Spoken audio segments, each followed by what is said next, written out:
ABC Listen. Podcasts, radio, news, music and more. Hi, I'm Brett Worthington and I'm filling in for PK on the Politics Now podcast. And I'll be joined by the ABC's best political minds to bring you the latest news and to break down what it actually means for you. People like... Me, Jacob Grieber. Me, Raph Epstein. Me, Claudia Long. Me, David Spears. And me, Melissa Clark, in the chair for Fran Kelly for The Party Room every Thursday. So join me on Politics Now. You can hear it on the ABC Listen app.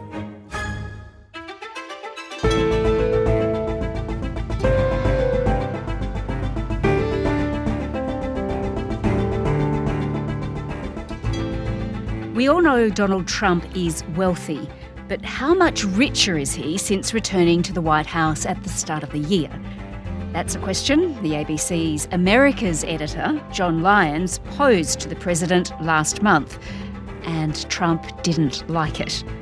Today, John Lyons on his Four Corners investigation into Donald Trump's business dealings and his growing wealth. I'm Sam Hawley on Gadigal land in Sydney. This is ABC News Daily.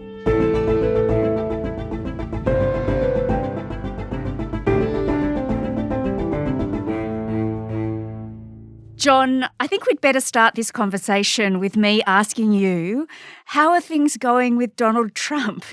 Because a few weeks back, of course, you were engaged in a rather testy exchange with him, weren't you? Well, that's right, Sam. As part of this Four Corners investigation, we've been trying to ask some questions of the president, and it's hard to get access to him. We realised the best way to try to actually directly ask him a question face-to-face was on those occasions when he walks from the White House to his helicopter, Marine One. President Trump, you're generally regarded to be the wealthiest man who's ever occupied the White House. I hope so. I think he avoids people who he doesn't like, and, I'm fairly new, so I think I got the benefit of the doubt. So he pointed to me and I asked him my questions. How much wealthier are you now than when you returned to the White House? Well, I don't know. The deals I made, for the most part, other than what my kids are doing, they're running my business, but most of the deals that I've made were made before. If you look at the figures, it's difficult to know exactly his worth, but Forbes magazine's one of the most reliable, and the Forbes magazine has found that a year ago, Donald Trump's personal wealth, Forbes estimates at $3.9 billion. That's a year ago before he got into office, and they estimate that now it's about $7.3 billion. But is it appropriate, President Trump, that a president in office should be engaged in so much business activity? Well, I'm really not. My kids are running the business. But you are also... You know what the activity... Where are you from? I'm from the Australian Broadcasting Corporation Four Corners program. The Australians, you're hurting Australia, right? In my opinion, you are hurting Australia very much right now. Well, President Trump, when the UAE does a deal like that, when the UAE does a deal, what does it want in return? Quiet.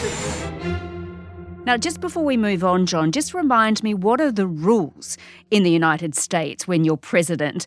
You're meant to renounce all your personal financial interests. Well, there are certain sort of conflict of interest rules that relate to members of Congress and senior executives, but they don't actually technically relate to the president. And so, in a way, it's the norms and the conventions. Over many decades, the presidents have always been very careful not to be seen to be involved in conflicts of interest, although obviously under Joe Biden, with Hunter Biden, his son, and his deals with Ukraine, that started to get very murky indeed. And this presidency has changed things even more. Well, John, let's delve into some of Trump's business dealings then, since he returned to the White House, because I guess we know he likes to break the norms, and it looks like he's really doing that in this case. So let's start with his interest in crypto. He's a crypto convert, isn't he? That's right. In Donald Trump's first term, he was very much a skeptic or even hostile to crypto. Bitcoin, it just seems like a scam. I don't like it because it's another currency competing against the dollar. But we reveal in the Four Corners program the furious attempts by the crypto lobby in America, which was the largest donor, by the way, for the last presidential election. And they had a meeting with Donald Trump in Trump Tower, which we document. And following that meeting, Donald Trump decided that Bitcoin and crypto was a political benefit for him. Hello, Bitcoiners. Thank you very much. Hello. It's good to be with you. I am proud to be the first major party nominee in American history to accept donations in Bitcoin and crypto. And he and his own sons started their own crypto platform called World Liberty Financial. World Liberty Financial is a crypto platform. Essentially, it's a company that is designed to be a trader, buyer of crypto. It's essentially a crypto platform that has put the Trumps right at the heart of the crypto business. And he also launched, didn't he, a meme coin? Well, the meme coin is essentially, it's got Donald Trump's face on it, and it was launched just before the election. And you can buy that and trade in that. And so every time someone trades a Trump meme coin, which is essentially, it's not a real coin, it's a digital asset. It's a digital coin online. And each time that's bought or sold, each time it's traded, the Trump family gets a cut of that. And you actually went about to meet some of the people that were investing in it. You went to this ritzy gala dinner at one of Trump's golf clubs in Virginia. Just tell me about that and who you spoke to. Well, that's right. In May this year, I went with one of our producers, Phoebe Hosier, and we went out to that golf club, which is owned, of course, by Donald Trump. And he put on a dinner there, and it was like a competition. He sort of advertised that the biggest 220 owners of this Trump digital meme coin would be invited to a special dinner, a special gala dinner. And so we spoke to a 25-year-old called Nick Pinto, who did buy meme coins. He wanted to go to that dinner. He wanted to make a TikTok video. He's made a lot of money from crypto. He's buying his third Lamborghini at the moment. I rode around with him in his first Lamborghini, a pink Lamborghini. So I had a small business when I was younger, and I made about 6 figures from it. And from there, I came across crypto. As long as I can profit from it, I feel like he can do whatever he wants. If there's a way for the average American to make money off of the president, I feel like it's okay. But Nick was really disappointed, right, after this dinner, because Trump, he turned up, but he just didn't stick around at all. That's right. Donald Trump arrived, he sort of stood in front of everybody, gave a speech, didn't eat or drink anything, and then sort of headed off again. About 30 minutes after walking through the door, I realized there's no hope here. Trump already left. He came, didn't eat, didn't drink water. I don't think he even used the bathroom. He just left immediately on his helicopter. And it's quite extraordinary to have a president of the United States being accused by a 25-year-old supporter of him, saying that we think we were scammed. It was false advertising, he says. I would say the entire dinner was about making money. And you feel ripped off? I would say, in a way, I do feel like I maybe kind of got scammed because it's definitely false advertising. They did advertise it as having dinner with Trump. Yeah, all right. Well, Nick was disappointed, that's for sure. But in a sense, John, he's really a minor investor in the scheme of things, isn't he? You better tell me about the Chinese-born entrepreneur Justin Sun. Well, that's right. The biggest investor who was at that gala dinner that night was Justin Sun. And he'd also invested $75 million in World Liberty Financial, which we mentioned just before. He then turns up to the dinner, but his case is quite interesting because at the time of his initial investments, Justin Sun was being pursued by the Securities and Exchange Commission for allegations of civil fraud. That changed, though. And so there is concern that someone like Justin Sun, who is being investigated under one administration, then ends up doing deals and business with the new administration.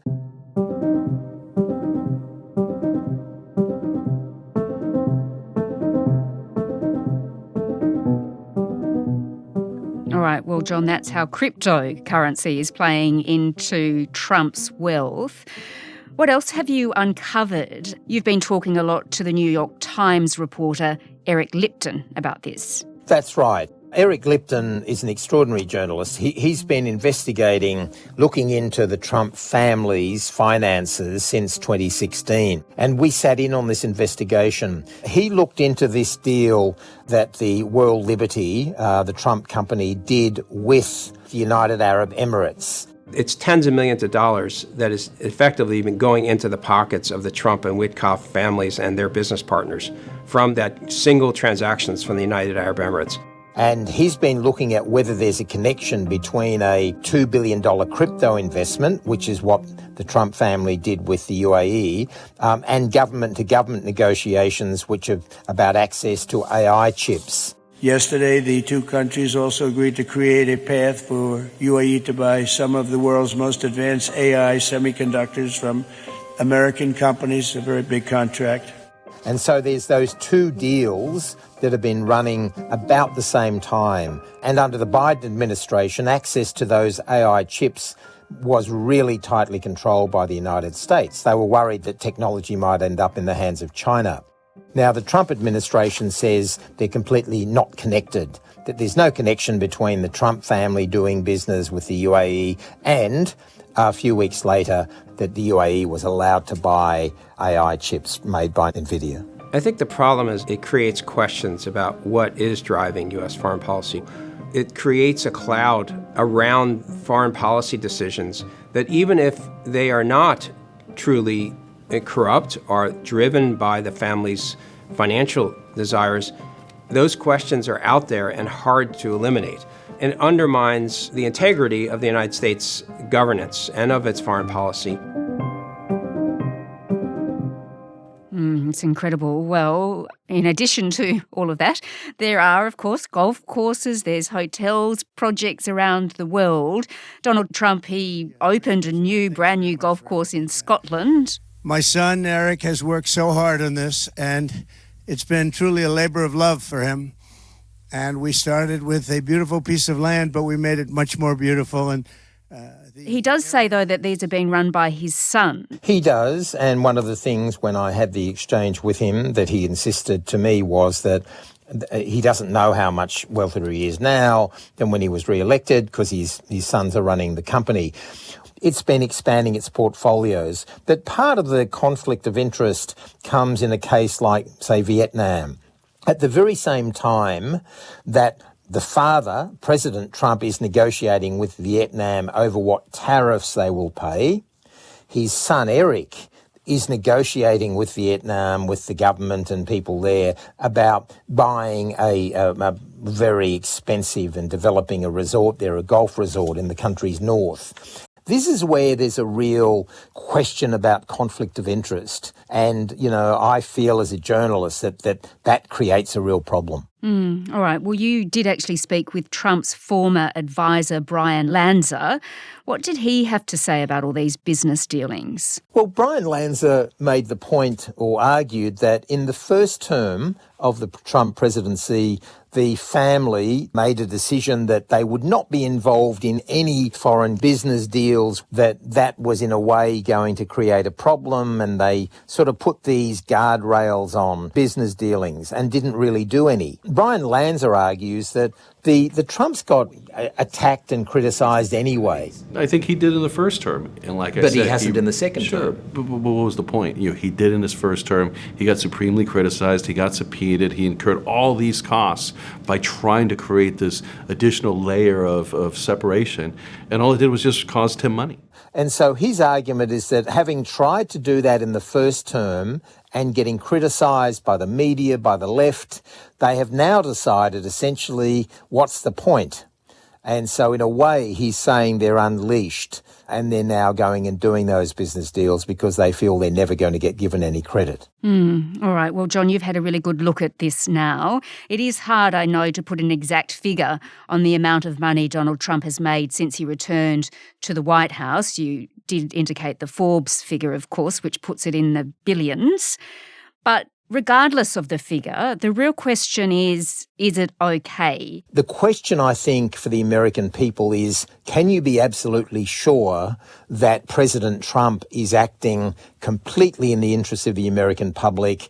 Do these outside business interests or inside business interests muddy the waters at all, blurring business and government? Donald Trump absolutely insists they don't. He said that to me pretty clearly, as has the White House. They say that they're adhering to all normal standards of conflicts of interest. I think, though, these questions are very real. John Lyons is the ABC's Americas editor. You can see his report tonight on Four Corners on ABC TV at 8:30, or you can watch it on iView. This episode was produced by Sydney Peed and Cinnamon Nippard. Audio production by Sam Dunn. Our supervising producer is David Cody. I'm Sam Hawley. Thanks for listening.